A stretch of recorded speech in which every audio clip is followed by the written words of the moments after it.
pada suasana pagi hari ini dalam dialog interaktif Negeri Junjungan Menyapa. Dan pada pagi hari ini kita mengangkat topik tentang penindakan keimigrasian.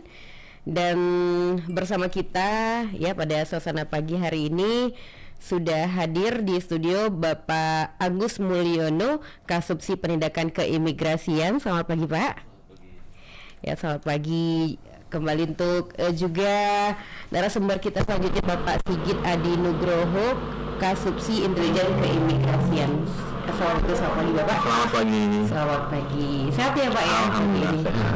Alhamdulillah. Semoga pendengar kita juga semua dalam keadaan sehat ya di hari ini, hari Selasa 18 April bertepatan juga dengan 27 Ramadan 1444 Hijriah.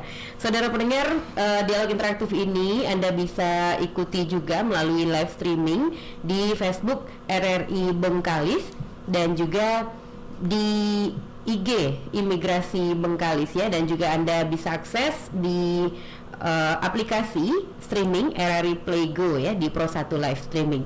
Oke, baik saudara, pada pagi hari ini kita langsung saja untuk mendengarkan nih dari narasumber kita seperti apa sih penindakan keimigrasian. Mungkin boleh disampaikan dulu nih sama Pak Agus ya, Kasubsi Penindakan Keimigrasian, dasar hukumnya ya, undang-undang yang mengatur itu seperti apa Pak? Oke, baik, terima kasih pendengar RRI dimanapun berada.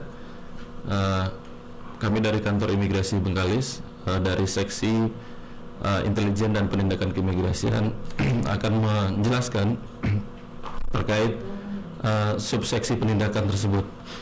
Namun sebelumnya kami jelaskan bahwa Kantor Imigrasi Kelas 2 TPI Bengkalis berdasarkan Permenkumham nomor 19 tahun 2018 tentang Orta Kantor Imigrasi Bengkalis. Kantor Imigrasi Bengkalis ini diklasifikasikan sebagai Kantor Imigrasi Kelas 2 TPI, di mana Kantor Imigrasi Bengkalis ini membawahi TPI, yaitu tempat pemeriksaan imigrasi di pelabuhan laut ya. Ada 3 TPI yang ada di Kantor Imigrasi Bengkalis, yaitu TPI Bandar Sri Setiaraja di Selat Baru Bengkalis, kemudian ada tempat pemeriksaan imigrasi di Sungai Pakning Bengkalis, kemudian ada tempat pemeriksaan imigrasi di Tanjung Mendang di Rupat Utara. Nah, apa sih tugas pokok dari subseksi penindakan keimigrasian tersebut? Yang pertama yaitu melakukan penyidikan dan penindakan keimigrasian atau melalui pro justisia, kemudian melakukan penindakan di luar pro justisia atau yang kita kenal dengan tindakan administrasi keimigrasian. Kemudian melakukan pendetensian terhadap orang asing yang melakukan pelanggaran keimigrasian, kemudian melakukan usul pencekalan terhadap warga negara WNI ataupun WNA yang melakukan pelanggaran keimigrasian, kemudian meminta keterangan dalam bentuk berita acara pemeriksaan atau BAP terhadap WNI atau WNA yang melakukan pelanggaran keimigrasian. Kemudian melakukan pengecekan terhadap keabsahan dokumen persyaratan permohonan paspor bagi WNI dan persyaratan pemberian izin tinggal bagi WNA.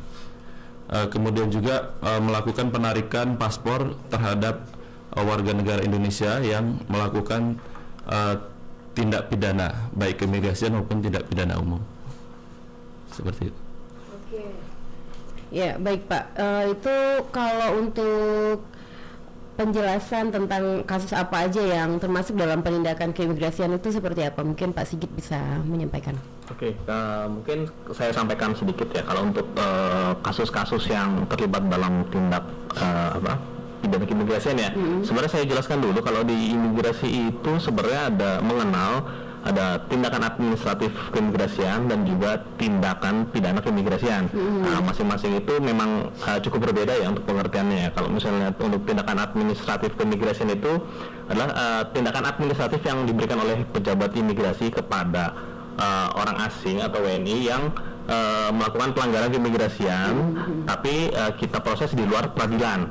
Sedangkan kalau untuk yang tindakan pidana keimigrasian, ancamannya yang mereka telah melakukan kejahatan pelanggaran keimigrasian itu dapat diancam hukuman pidana. Jadi kurang lebih seperti itu. Jadi kalau untuk di Kanim Bengkalis ini mungkin lebih banyak dikenakan tindakan administratif keimigrasian sampai saat ini. Kalau untuk contoh kasus untuk penindakan keimigrasian yang mungkin pernah ditangani oleh Bapak sendiri baik di Kanim Bengkalis ataupun di Kanim lain gimana Pak? Kalau di kita untuk tindakan administratif keimigrasian sendiri ada berupa deportasi beberapa kali itu dalam mungkin tahun lalu sampai dengan yang terakhir ya Pak Gus ya. Kemarin sempat ada juga Malaysia yang overstay ya. Jadi kita kenakan tindakan administratif keimigrasian. Jadi kita deportasi lewat Pelabuhan Dumai. Oke, baik ya. Nah, pendengar untuk Anda yang bergabung bersama kami, silakan di 0823 8836 4742 di WA boleh dan di telepon langsung juga boleh ya untuk bersama kami di dialog Negeri Junjungan Menyapa pagi hari ini. Nah, kita break dulu ya Pak, nanti kita akan melanjutkan kebersamaan kita dengan mendengarkan himbauan Bupati berikut ini. Kembali dalam dialog interaktif Negeri Junjungan Menyapa dengan topik penindakan keimigrasian bersama narasumber kita Bapak Agus Mulyono, Kasubsi Penindakan Keimigrasian, dan Bapak Sigit Adi Nugroho dari Kasubsi Intelijen Keimigrasian. Ya, pendengar silakan untuk Anda yang ingin bergabung bersama kami di pagi hari ini di 0823 8836 4742. Oke Pak, kita lanjutkan pembahasan kita ya. Mungkin boleh dijelaskan lebih lanjut seperti apa sih yang dimaksud dengan proses pendetensian, proses pendeportasian, proses pencekalan itu apa sih sebenarnya Pak? Baik, jadi proses tindakan administrasi keimigrasian itu terdiri dari pendetensian atau pendetensian itu sama seperti penahanan ya. Jadi kita berdasarkan ketentuan undang-undang boleh menahan warga negara asing yang melakukan pelanggaran selama 30 hari ke depan. Itu ditahan di mana tuh Pak? Kita ada namanya ruang detensi imigrasi di kantor imigrasi ya. Itu seperti sel di Polres atau di Kejaksaan seperti itu. Ada di sini Pak? Ada, di kita ada. Di dalam gedung tersebut ada. Okay. Sekarang ada Pak? Sekarang ada. Ada ya? Sekarang kebetulan ada. Kasus apa tuh Pak kalau boleh tahu? Dia overstay, jadi tinggal di Indonesia melebihi dari batas izin tinggal yang diberikan. Gitu. Sehingga kita akan lakukan deportasi, namun sebelum deportasi kita lakukan pendetensian terlebih dahulu. Oke. Nah, itu atas laporan dari masyarakat atau atas dari pengawasan yang dilakukan gitu Pak? Ya, itu atas laporan dari masyarakat ya. Jadi masyarakat ini bagus, proaktif melaporkan bahwa ada warga negara asing di daerahnya. Sehingga kita tindak lanjuti, kemudian kita lakukan penjemputan dan kita lakukan pendetensian atau penahanan di kantor imigrasi Bengkalis. Oke, itu ada masanya ya tuh Pak ya? Iya, untuk 30 hari ke depan. Setelah itu akan kita lakukan deportasian. Deportasi itu kembali ke negara asal dia? Ya, kita kembalikan ke negaranya, ke Malaysia. Kemudian kita lakukan pencekalan sehingga yang bersangkutan tidak boleh masuk lagi ke Indonesia dalam waktu tertentu. Oke. Gitu. Nah itu untuk pembiayaan yang timbul dari hal itu bagaimana Pak? Berdasarkan peraturan Dirjen Imigrasi ya, untuk pembiayaan pemulangan warga negara asing yang dikenakan deportasi itu dibebankan kepada yang bersangkutan sendiri. Jika tidak mampu akan dibebankan kepada keluarganya. Jika keluarganya pun tidak mampu akan dibebankan kepada konsulat negara tersebut. Kalau dalam hal ini konsulat Malaysia yang ada di Pekanbaru. Oke. Seperti itu. Ya baik Pak. Ya. Kita ada yang sudah bergabung bersama kita. Kita sapa dulu. Assalamualaikum. Ya. Baik ya. Terputus. Ada yang bergabung tadi Pak di 0823 8836 4742. Nah ini memang kalau udah 30 hari itu pasti dideportasi tuh Pak ya, nggak boleh lebih ya Pak ya? Iya, tidak boleh lebih gitu. Oke. Kalau yang bersangkutan nggak mampu tadi ditahan sama dibayarin sama keluarganya. Ya. Itu memang udah terdeteksi nanti tuh Pak keluarganya Pak. Kalau nggak ada gimana Pak? Kan bisa dikomunikasikan dengan keluarganya yang di Malaysia bisa, atau dengan kalau opsi tersebut tidak bisa, opsi terakhir adalah ke konsulat. Kalau konsulatnya Nanti ya. pihak konsulat Malaysia yang akan membiayai pendeportasian tersebut untuk membeli tiketnya dan sebagainya dan sebagainya. Nah, kalau itu kan kalau warga asing yang di sini ya Pak ya. Kalau warga kita yang di sana gimana Pak? Yang kena ada penahanan juga barangkali. Nah, break dulu Pak, kita jawab dulu. Assalamualaikum, selamat pagi. Halo, Iya, selamat pagi. dari RRI Bengkalis. Iya. Iya, dengan Bapak siapa di mana ini? Saya dengan Pak Joni di Duri. Pak Joni di Duri. Baik Pak, silakan Pak pertanyaannya.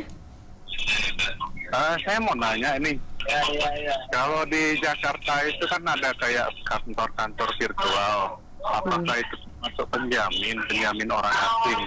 Misalnya kalau petugas imigrasi itu nemukan ada orang Cina main hanya laptop, hanya sekedar sebagai penjamin, apa yang dilakukan bapak-bapak imigrasi dalam operasi tersebut? Bagaimana cara penanganannya? Mungkin kita ditanya seperti itu. Oke. Itu aja Pak Joni.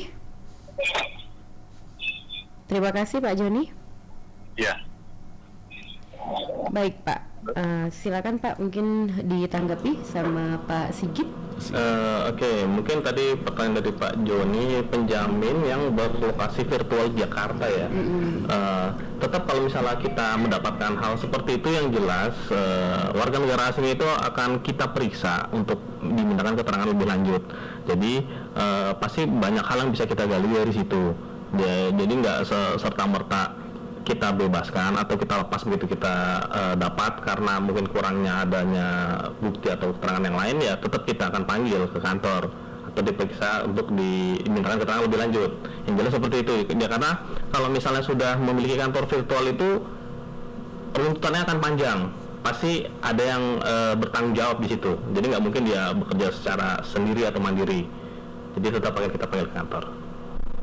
Oke, baik. Mungkin Pak Agus ada yang mau menambahkan? Ya, pada intinya kita harus melakukan cek dan cross check lagi ya, karena penjamin itu kan yang menjamin keberadaan orang asing tersebut selama berada di Indonesia ya, dan penjamin ini juga bertanggung jawab terhadap kegiatan selama orang asing itu di Indonesia. Jadi harus kita lakukan cek dan cross check kembali.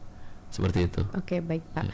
Nah, lanjut Pak, pertanyaan saya tadi, kalau misalnya warga asing, warga kita nih, warga negara Indonesia yang kena nih proses imigrasi yang di sana gitu.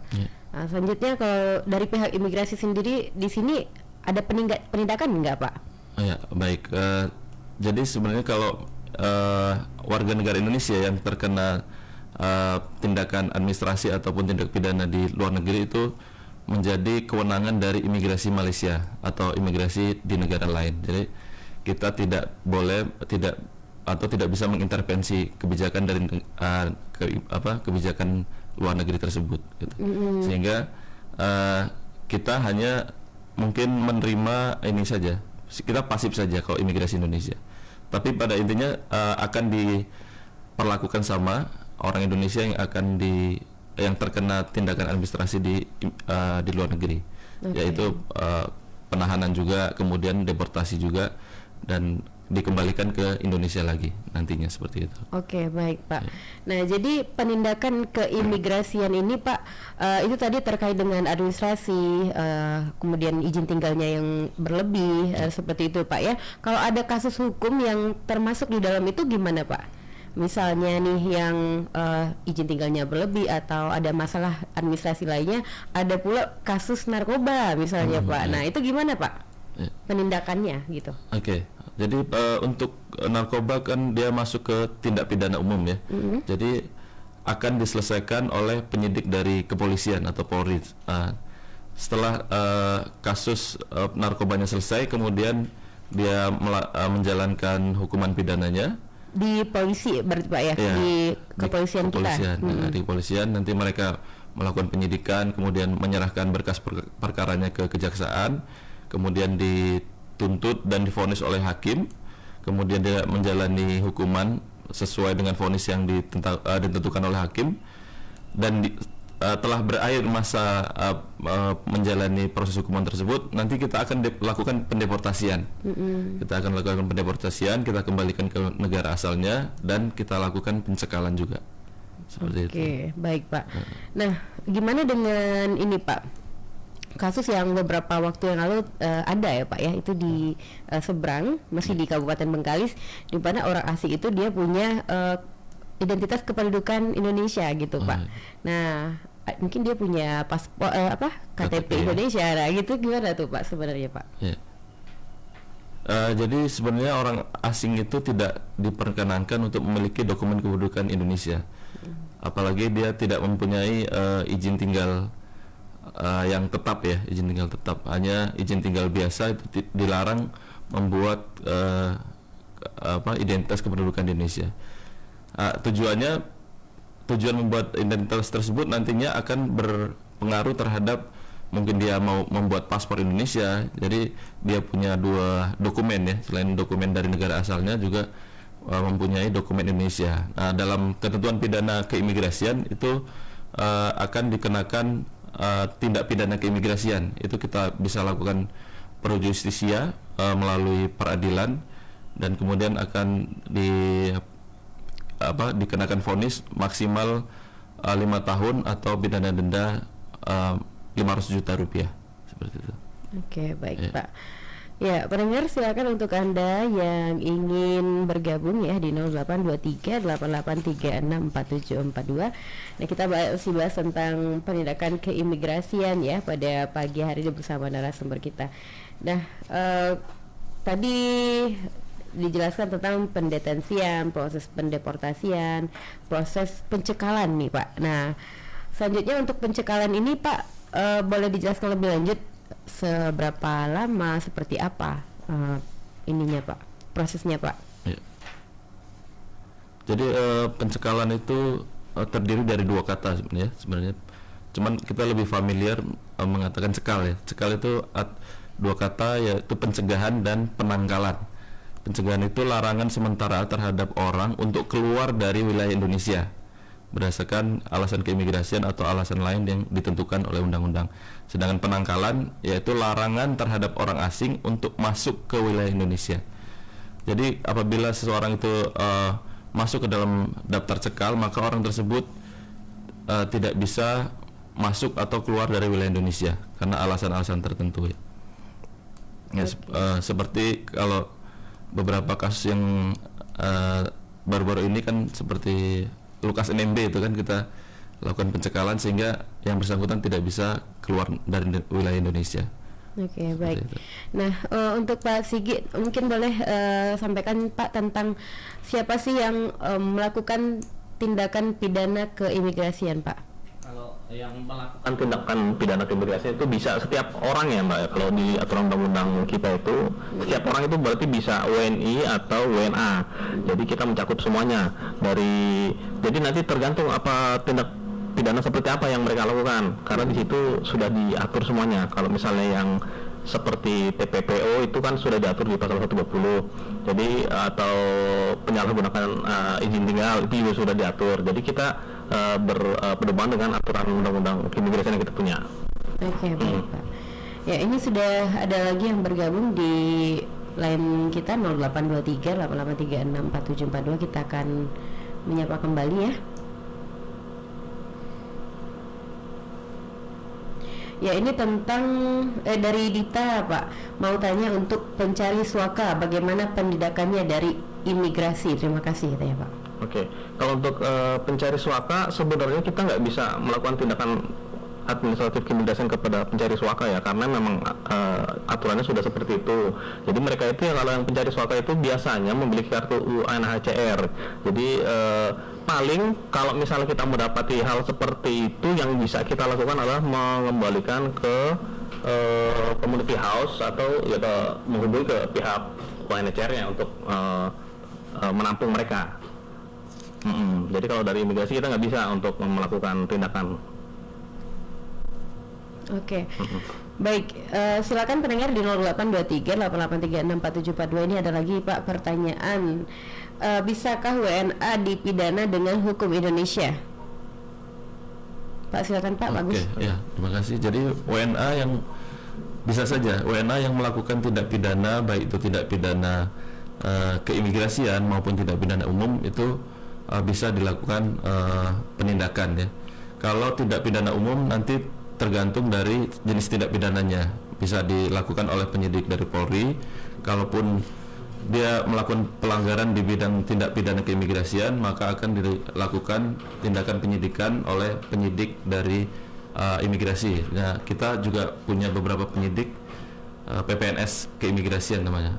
Kebetulan Pak Sigit juga baru selesai itu ya, menamatkan dikjurnya PPNS keimigrasian di Megamendung, di Pusdikreskrim Polri Megamendung gitu. Oke, baik.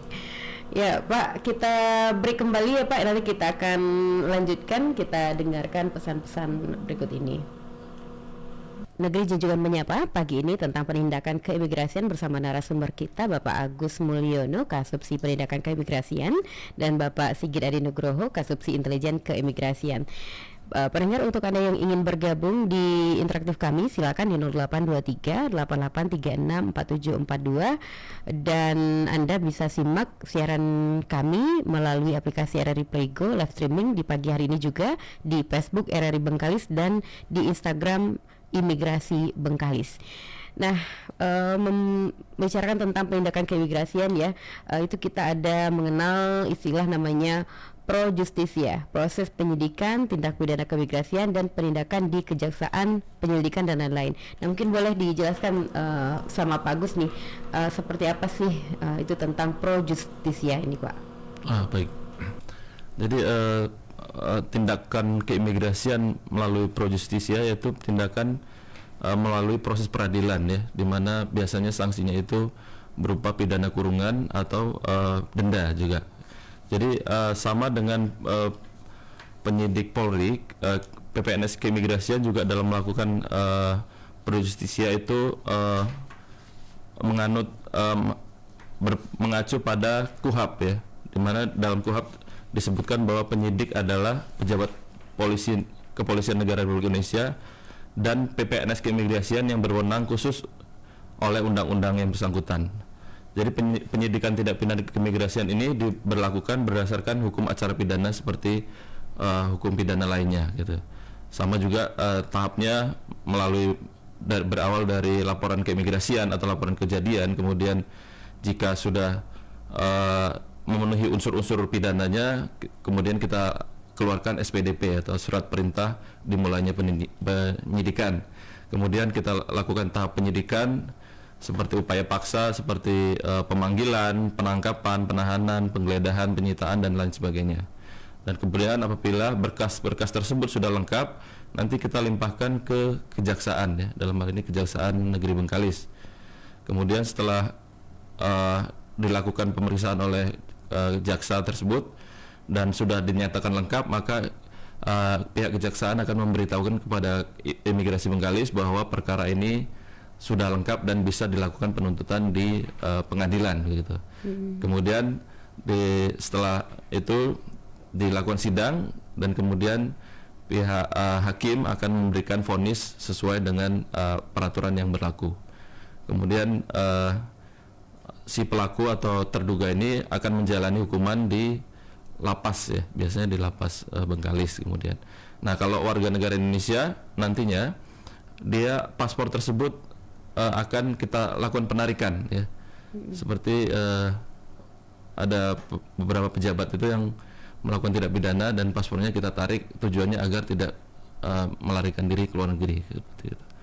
Ya. Kemudian kalau orang asing nantinya kita akan lakukan pendeportasian setelah menjalani proses hukuman tersebut dan kita lakukan pencekalan sehingga yang bersangkutan tidak bisa lagi datang ke Indonesia dalam jangka waktu tertentu seperti itu. Oke, kalau dari pengalaman Pak Agus sendiri di sini Pak, penindakan yang pernah dilakukan itu apa Pak? Kita dulu pernah melakukan penindakan penyelundupan manusia ya tahun 2019. Tersangkanya warga negara Indonesia, jadi mereka membawa warga negara Indonesia dari Malaysia ke Indonesia melalui Rupat, daerah Rupat. Kemudian bekerja sama dengan TNI Angkatan Laut, mereka ditangkap kemudian diserahkan ke imigrasi. Itu hukumannya 5 tahun penjara. Dan sekarang masih menjalani proses hukuman tersebut gitu. Ya gitu ya Pak. Iya. Nah kalau yang tadi Pak proses perdetensian tadi itu Pak, Iya. oke. Ditahan dulu Pak, kita sapa dulu. Assalamualaikum, selamat pagi. Waalaikumsalam, pagi. Iya, dengan Bapak siapa Iya. di mana ini? Dengan Bapak Alfa di Pangkal Pinang. Pak Alfa di Pangkal Pinang ya? Coba. Iya. Mm-mm. Iya, mau bertanya Mbak. Ya. Di Bengkalis kan itu banyak kapal-kapal ini ya, kapal-kapal barang ya, tanker. Nah, itu ada TKA yang menggunakan itas perairan. Nah, untuk pengawasannya sendiri itu seperti apa untuk tenaga kerja asing yang bekerja di perairan tersebut di atas kapal, dan seandainya didapatkan pelanggaran, bagaimana teknik untuk penanganannya? Seperti itu. Terima kasih. Oke, terima kasih Pak Alfa di Pangkal Pinang ya. Ini mungkin pendengar kita yang menyimak lewat RRI Playgo Pak ya, karena RRI bisa diakses di mana saja, mungkin juga dari imigrasi ya, Instagram ya. Oke, silakan Pak ditanggapi seperti apa tadi kan kalau dari kapal-kapal itu yang bawa barang itu ada TKA. Nah, kitasnya seperti apa pengawasannya, kemudian penindakannya Pak. Ya. Silakan. Oke, jadi untuk pengawasannya kita juga melakukan semacam patroli rutin ya. Dan selain itu juga kita melakukan clearance terhadap paspor yang bersangkutan jika yang bersangkutan masuk ke Indonesia gitu.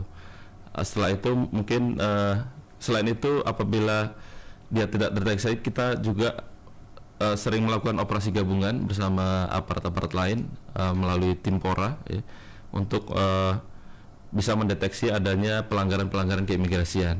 Nah, jika dalam operasi gabungan tersebut ditemukan adanya warga negara asing yang tidak sesuai dengan peraturan yang berlaku, kita akan bawa dia ke kantor imigrasi untuk dilakukan pendalaman dan pemeriksaan gitu. Jika terbukti bersalah, kita bisa kenakan penindakan baik itu pro justisia ataupun tindakan administrasi keimigrasian. Jika tidak kita kenakan tindakan administrasi keimigrasian, nanti ujungnya kita akan lakukan pendeportasian seperti itu. Oke, Pak Sigit mungkin mau menanggapi Pak, ini dari intelijennya seperti apa nih Pak? Nah, kalau ada TKA tenaga kerja asing yang bawa barang-barang gitu Pak. Yang jelas kita kalau dari pihak imigrasi sendiri itu kan nggak bisa bekerja sendirian ya, pasti kita membutuhkan juga bantuan dari instansi lain. Nah, gunanya dari tim Pora itu sendiri ya untuk menghadapi masalah-masalah seperti ini. Jadi kita bisa melakukan operasi gabungan dengan berbagai instansi seperti mungkin TNI, Polri ataupun dengan Bea Cukai, karena kita beberapa kali pernah melakukan operasi gabungan juga bersama mereka. Jadi di perairan kita menggunakan kapal melakukan patroli rutin. Jadi memang kalau hal seperti itu kan sifatnya nggak setiap hari kita bisa temukan ya. Jadi kita juga di samping kita juga kekurangan sumber daya manusia juga di kantor. Jadi kita memang memerlukan bantuan atau kerjasama dan koordinasi dari pihak-pihak instansi yang lain. Seperti itu. Dan mungkin tambahan kita juga ada namanya informan ya. Jadi iya, betul. informan itu bisa memberikan informasi terkait adanya warga negara asing di suatu daerah tertentu, dan mungkin kalau ada potensi melakukan pelanggaran, informan tersebut bisa memberitahukan kepada kita gitu. Oh, ada informan khusus ya Pak ya di daerah-daerah ya Pak ya. Iya. Wah. Jadi bisa membantu kita dalam melacak warga negara asing gitu. Oke, baik Pak. Ini ada lagi Pak, ini dari Pak Sabri di Cokro ya. Saya mau tanya, katanya apakah orang asing yang berkunjung ke Indonesia boleh melakukan kerja sambilan, misalnya membantu keluarganya yang di Indonesia yang buka usaha warung kopi, bekerja sebagai koki atau bersih-bersih warung. Nah, silakan Pak dijawab Pak. Dari Sabri di Cokro. Oke, jadi tidak diperkenankan ya, jadi tidak diperkenankan untuk melakukan pekerjaan tersebut, karena biasanya kalau orang masuk ke Indonesia itu khususnya dari Malaysia itu kan biasanya menggunakan bebas visa kunjungan nih. Bebas visa kunjungan itu hanya dipergunakan untuk berwisata maupun mengunjungi keluarganya, tidak diperkenankan untuk bekerja. gitu. Jadi kalaupun mau bekerja harus ada izin khususnya. Walaupun Ada sama visa. keluarga Pak ya. Iya, walaupun sama keluarga. Karena kita pernah melakukan penindakan pada saat itu si anak ini punya perusahaan dan kemudian mengundang orang tuanya untuk berkunjung ya. Tapi kenyataannya orang tuanya ini membantu dia berdagang. Akhirnya kita lakukan penangkapan dan kita waktu itu kita tempuh dengan proses pro justisia melalui peradilan dan sudah divonis dan udah dideportasi juga. Gitu. Oh, langsung deportasi aja Pak ya? Tapi menjalani iya. hukuman dulu sih, hukuman dulu, oke. kemudian setelah menjalani hukuman baru deportasi. Baik ya. Oke, selanjutnya ini Pak dari Kurnia di Gatot mau tanya, keluarga saya dari Malaysia dalam rangka Lebaran ini akan berkunjung ke Indonesia Pak. Kemungkinan akan tinggal di Indonesia selama 20 hari. Apakah kami selaku keluarga mesti melapor ke imigrasi Pak katanya? Ya, oke. Pak Sigit? Jadi kalau untuk hal seperti itu alangkah baiknya tetap dilaporkan ke kita. Jadi kalau misalnya ada kunjungan keluarga yang mungkin melebihi dari seminggu, bisa diinformasikan ke kita juga supaya bisa kita gampang untuk mengawasi keberadaan orang asing yang berada di Bengkalis. Jadi kalau misalnya mereka nggak sempat atau berhalangan, bisa lapor ke kelurahan atau perangkat desa setempat. Jadi nanti dari pihak mereka akan melaporkan ke kita. Seperti itu. Pak Agus mau nambahin? Ya, mungkin kita juga punya aplikasi namanya APOA ya, aplikasi pelaporan orang asing ya. Jadi jika ada orang asing yang bermalam atau menginap di tempat kita, itu wajib dilaporkan ke imigrasi. Cuman kalau memang urgent atau dan sebagainya, bisa juga melalui WhatsApp atau telepon melalui call center kami. Tujuannya kita agar mengetahui keberadaan orang asing tersebut dan memberikan early warning jika ada potensi dia overstay gitu ya, atau melebihi izin tinggalnya. Jadi kita usahakan supaya jangan overstay gitu. Pak, kalau dari masuk ya dari pelabuhan Bengkalis itu bisa terdetek lah Pak ya. Tapi kalau misalnya lewat Roro gimana Pak? Saya dia tuh jalan ke Pekanbaru, terus tiba-tiba diajak ke sini nih ke Bengkalis gitu lewat Roro. Gimana Pak?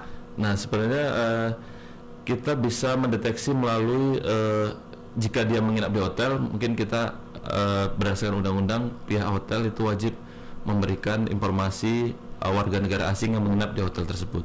Nah, jika dia mungkin tinggal di rumah warga, itu menjadi kewajiban pemilik rumah tersebut. Nah, kalau tidak dilaporkan ada sanksi pidananya juga, gitu.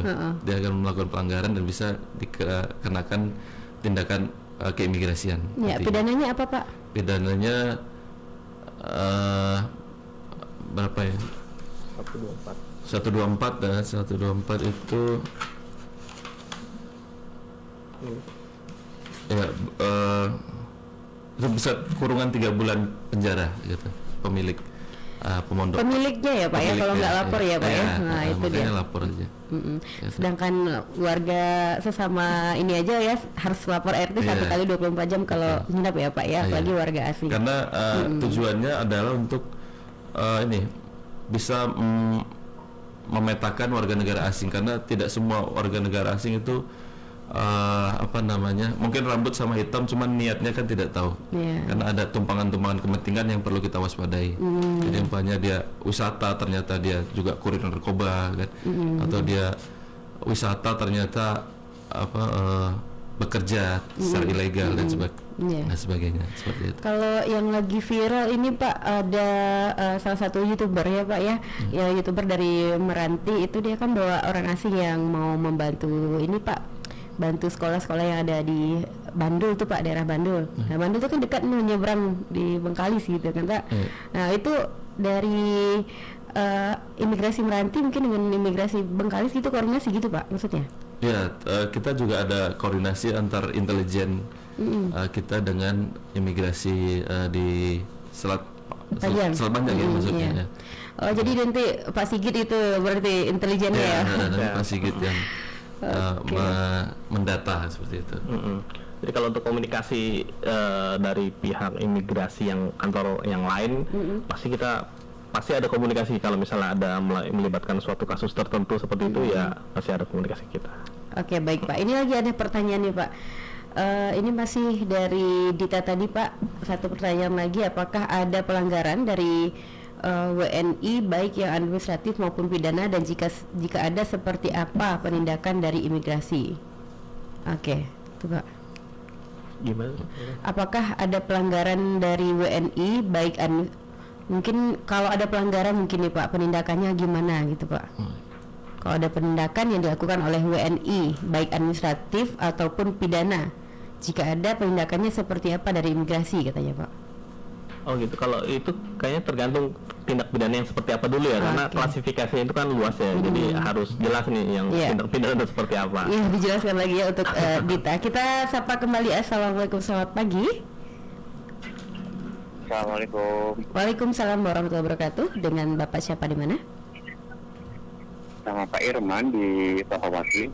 Pak Irman di Kelapati, silakan Pak. Ya, baik. Saya mau bertanya sama narasumber.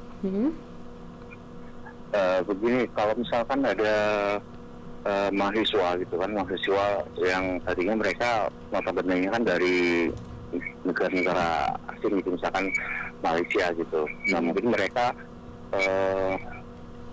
studi banding atau mereka mungkin kuliah di Bengkalis gitu misalkan gitu. Nah itu dari pihak imigrasi prosesnya penerimaan itu seperti apa, dan apakah memang ada secara teknis nggak mereka itu diberikan kayak semacam apa sih yang dari imigrasi seperti itu Pak? Oke, itu aja Pak Irman. Ya itu aja Bu. Terima kasih. Sama-sama. Ya, itu dia Pak Irman di Kelapati. Misalnya ada mahasiswa Malaysia, dia berkunjung studi banding. Nah, proses penerimaannya seperti apa? Dan mungkin ada pembekalan ya dari imigrasi katanya ya. Nah, silakan Pak. Oke, jadi kalau ada warga negara asing, khususnya mahasiswa ya, mahasiswa berkunjung ke Malaysia, pertama pihak yang mengundang itu biasanya kita minta untuk melapor terlebih dahulu. Jadi mereka bersurat ke kantor imigrasi bahwa akan kedatangan sejumlah atau beberapa orang mahasiswa untuk studi banding ke sekolah atau universitas kami. Kemudian kita data tersebut kita input, dan kemudian kita juga melakukan pengawasan ya pada saat kedatangan mahasiswa tersebut, apakah kedatangannya itu sesuai dengan permohonan yang diajukan juga gitu. Terus nanti ada ini Pak, proses penerimaannya seperti apa katanya Pak? Ya, jadi untuk penerimaan itu dari pihak penyelenggara sekolah ya. Kalau di imigrasi mungkin hanya memberikan semacam edukasi agar supaya tidak overstay, dan jika ingin tinggal lebih lama harus menggunakan visa yang lebih lama lagi gitu, seperti itu. Baik Pak. Ini ada lagi Pak pertanyaan Pak, bagaimana kalau ada penumpang pergi ke Malaysia lewat pelabuhan, tetapi saat pulang karena terdesak mungkin ke Bengkalis melalui kapal kecil, tidak melalui pelabuhan resmi, apakah dampak yang dikenakan olehnya? Apakah yang bersangkutan masih boleh menyeberang lagi ke Malaysia? Nah itu Pak, silakan ditanggapi Pak. Oke, jadi itu termasuk dalam tindak pidana keimigrasian ya. Jadi orang asing atau orang Indonesia yang dari Malaysia itu tidak diperkenankan untuk melalui jalur tikus ya. Berdasarkan undang-undang, setiap orang wajib melalui tempat pemeriksaan imigrasi. Nah, tempat imigrasi kita itu ada di Selat Baru, jadi harus melalui pemeriksaan imigrasi. Nah, jika tetap melakukan pelanggaran seperti masuk secara ilegal tersebut, kita akan bisa kenakan tindak pidana keimigrasian ya, berdasarkan pasal 113 Undang-Undang Keimigrasi. Itu pidananya penjara 1 tahun atau denda 100 juta rupiah gitu. Dan ini akibatnya juga biasanya akan berdampak pada kedepannya. Dia akan karena di imigrasi Malaysia dia terdeteksi masih berada di Malaysia kan. Nah, jadi kalaupun nanti dia masuk pasti akan bermasalah gitu.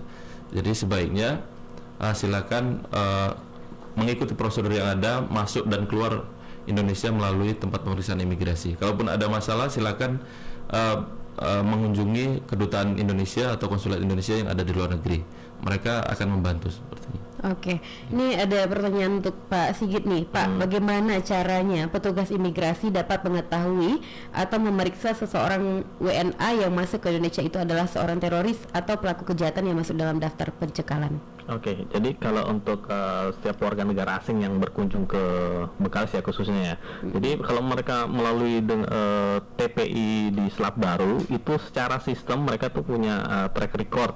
Jadi kalau misalnya terlibat dalam suatu kejahatan tertentu dan memang pernah bermasalah atau tertangkap sebelumnya, itu ada datanya di kita. Jadi sudah ada warning seperti early warning untuk memberitahu kepada petugas di TPI sana bahwa memberitahukan ada mereka masuk dalam daftar cekal. Di situ juga ada rate-nya ya, ada sampai 100% itu berarti identik.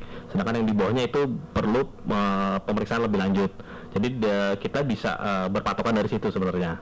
Sama mungkin dari informasi dari luar, entah dari berita atau dari media, bisa juga menjadi bahan pertimbangan buat petugas di sana untuk kiranya bisa boleh tidak atau dia bisa masuk ke wilayah Indonesia seperti itu. Oke, baik ya. Ini pertanyaan lagi Pak. Ini dulu kan pernah ditemukan mayat yang diketahui warga negara asing. Dari imigrasi itu apa yang dilakukan terhadap jenazah tersebut, Pak? Ya, kita pertama melakukan pendataan. Kita lakukan apakah ada identitas yang dibawa atau yang masih melekat pada jenazah tersebut ya. Jika ada, nanti kita akan konsultasikan ke konsulat yang ada di negara tersebut ya. Kalau dulu kita pernah menemukan itu warga negara Malaysia ya. Kemudian kita lakukan melaporkan ke konsulat Malaysia dan untuk proses pemulangan jenazah tersebut. Kalau misalnya warga negara Malaysia mungkin berkunjung ke sini lalu meninggal, Pak, mau dibawa ke negara asalnya itu boleh pakai kapal biasa atau gimana, Pak? Iya, boleh. Proses pemulangannya gimana? Pemulangannya boleh menggunakan kapal biasa dengan persyaratan kesehatan yang sudah dilalui ya. Biasanya itu melalui karantina kesehatan ya. Harus menggunakan peti dan sebagainya dan dibungkus dibalut plastik dan sebagainya gitu. Nah, nanti ada pihak keluarga juga yang mendampingi untuk proses pemulangan jenazah tersebut. Seperti itu. Pernah Pak ada kasus seperti itu Pak? Yang ditangani imigrasi Bengkalis pernah ada? Pernah ada. Ya. Baik orang Indonesia yang meninggal di sana dipulang ke Bengkalis atau sebaliknya juga pernah ada. Ya. Oke, baik. Nah, ini tidak terasa ya kita sudah di penghujung surat, tapi masih ada beberapa pertanyaan, mungkin kita bisa lanjut Pak ya, bahas sedikit karena tadi agak telat ya. Nah, di keluarga saya dari Malaysia dalam rangka Lebaran ini berkunjung ke Indonesia. Ya, ini sudah kita bahas tadi. Ini baru-baru ini ada kasus ditemukannya orang asing yang memiliki KTP di Indonesia. Kira-kira bagaimana itu bisa terjadi dan hukuman yang diberikan kepada orang asing yang membuat KTP Indonesia apa, Pak? Nah, kemudian jika keluarganya mengetahui hal tersebut dan sengaja menutupi, apakah keluarganya juga bisa dikenakan hukuman, Pak? Ya, Pak, silakan dijawab, Pak. Oke. Jadi ya benar bahwa baru-baru ini kita menemukan adanya warga negara asing yang memiliki KTP ya. Jadi tidak dibenarkan untuk memiliki KTP. Jadi karena dengan KTP itu bisa apa aja bisa dilakukan ya, seperti membuat paspor ya, ataupun membuat SIM, ataupun jadi pemilih di pemilu nanti gitu. Sehingga akan menjadi ancaman, tantangan dan hambatan bagi kedaulatan negara kita. Nah, jika ada keluarga yang ada orang asing yang melakukan hal seperti itu, bisa kita lakukan tindak pidana keimigrasian atau tindak pidana umum ya. Tindak pidana umum nanti kita serahkan ke penyidik Polri untuk ditindaklanjuti pelanggaran-pelanggaran tersebut gitu. Dan mungkin ini menjadi catatan bahwa agar melakukan selektif dalam memberikan KTP terhadap seseorang ya, karena berpotensi mungkin dia adalah warga negara asing ya. yang dari luar negeri seperti itu. Oke, pertanyaan terakhir Pak, ini apabila ada warga kita yang memang secara sengaja menjadikan rumahnya sebagai tempat penampungan orang asing, maksudnya orang yang ingin pergi ke Malaysia secara ilegal, apakah mereka yang menampung tersebut bisa dikenakan penindakan keimigrasian? Sebagai warga apa yang harus dilakukan Pak? Penampung tersebut bisa dikenakan juga ya, karena ada unsur memberikan penampungan ya, itu bisa kita kenakan pasal 120 tentang penyelundupan manusia. Nah itu ancamannya cukup berat, minimal 5 tahun dan denda 500 juta rupiah, sehingga tidak disarankan untuk warga untuk memberikan penampungan terhadap calon-calon pekerja migran ilegal nantinya. Oke. Gitu. Ya Pak, udah di penghujung suara, boleh diberikan closing statementnya, mungkin Pak Sigit silakan dulu Pak. Oke. Jadi terima kasih untuk para pendengar di RRI. Untuk saat ini mungkin kalau dari kita mungkin kita masih butuh masukan atau informasi dari penduduk setempat, sering berkomunikasi dengan pihak imigrasi. Misalnya kalau ditemukan adanya misalnya orang asing yang menginap atau sekiranya tempat tinggal di sekitar wilayah penduduk, boleh diinformasikan ke kita, bisa kontak ke kita. Dan juga jangan ragu atau takut kalau misalnya ingin menyampaikan informasi itu kayak seperti mungkin dapat ancaman atau dari mana-mana. Jadi jangan ragu untuk menginformasikan kita jamin untuk kerahasiaannya. Jadi seperti itu. Jadi kalau bisa, kita harus bisa melindungi wilayah kita sendiri dari ancaman-ancaman yang bisa mungkin terjadi dari orang asing yang tiba di Bengkalis. Baik, terima kasih Pak Sigit Adi Nugroho closing statementnya. Silakan Pak Agus Mulyono, Kasubsi Penindakan Keimigrasian closing statementnya. Ya, saya menghimbau kepada warga negara Indonesia ya, jangan masuk atau keluar wilayah Indonesia melalui jalur-jalur ilegal ya, atau jalur-jalur tidak resmi. Silakan masuk atau keluar wilayah Indonesia melalui tempat pemeriksaan imigrasi yang sudah ditentukan ya. Kemudian terhadap WNA jangan sekali-sekali mencoba untuk memiliki KTP secara ilegal, karena pidananya cukup besar ya. Kemudian jangan juga memberikan data-data yang tidak benar dalam pengurusan paspor Republik Indonesia. Kemudian ini mungkin pengumuman ya sehubungan dengan cuti bersama dan libur Hari Raya Idul Fitri. Kantor Imigrasi Bengkalis itu libur dari hari Rabu 19 April sampai dengan 25 April 2023. Jadi semua pelayanan akan ditutup. Bagi orang asing yang izin tinggalnya akan berakhir pada tanggal 18 sampai 25 April, itu dipersilakan untuk mengurus perpanjangan izin tinggalnya Pak, Bu ya, pada hari kerja paling lambat hari ini paling lambat hari ini. Ya. Seperti itu. Okay. Ada lagi Pak pesan-pesan yang ingin disampaikan, mungkin himbauan untuk masyarakat? Iya, himbauannya silakan melakukan